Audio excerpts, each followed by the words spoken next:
ഭാര്യയ്ക്ക് ഭർത്താവിന് സംശയം, ഭർത്താവിന് ഭാര്യയെ സംശയം. ഇത് പാടില്ല. ഒരു കാരണവശാലും ഇത്തരം സംഭവങ്ങൾ ഉണ്ടാവാൻ പാടില്ല.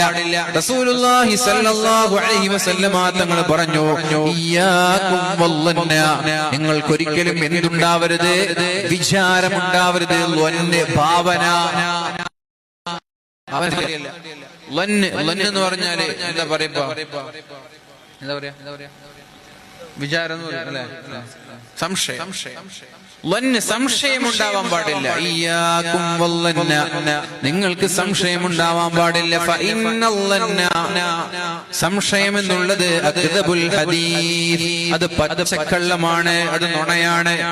സംശയം എന്നുള്ളത് നുണയാണ്. ഉദാഹരണം പറഞ്ഞാൽ, ഭർത്താവ് ഫോണും എടുത്ത് കുറച്ച് അപ്പുറത്ത് പോയി ഇങ്ങനെ സംസാരിക്കുന്നത് കാണുമ്പോ ഇപ്പുറത്ത് നിന്ന് ഭാര്യ സംശയിക്കാണ്, ആരോടോ ചാറ്റ് ചെയ്യാണ്. തെറ്റാണ്. അങ്ങനെ ചിന്തിക്കുന്നത് ഹറാമാണ്. അതേപോലെ തന്നെ ഭാര്യ അപ്പുറത്ത് നിന്ന് ആരോടെങ്കിലും സംസാരിക്കുന്നത് പക്ഷേ ആങ്ങളെയാവാം, ഉമ്മയാവാം, കൂടെ പഠിച്ച ഏതെങ്കിലും ഒരു പെൺകുട്ടിയാവാം, ചങ്ങാതിമാരാവാം, കസിൻസ് ആവാം. ഏതായാലും അവരുടെ ഏതെങ്കിലും ഒരു ചങ്ങാതിയോട് സംസാരിക്കുമ്പോ ഭർത്താവ് ഇപ്പുറത്ത് നിന്ന് സംശയിക്കുക, അവൾ വേറെ ഏതോ ആൺകുട്ടികളോട് ചാറ്റ് ചെയ്യാണ്. അങ്ങനെയൊക്കെ ഡൗട്ട് ചെയ്യുക, അങ്ങനെയൊക്കെ ഡൗട്ട് ഉണ്ടാവുക.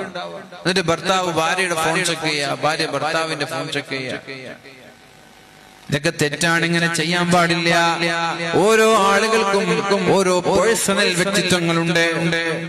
ഓരോ ആളുകൾക്ക് ഒരു പേഴ്സണാലിറ്റി ഉണ്ട്, വ്യക്തിത്വമുണ്ട്, ഒരു പ്രൈവസി ഉണ്ട്, സ്വകാര്യത.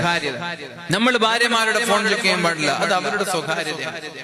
നമ്മുടെ ഫോൺ ഭാര്യമാരും ചെക്ക് ചെയ്യാൻ പാടില്ല, അത് നമ്മുടെ സ്വകാര്യത.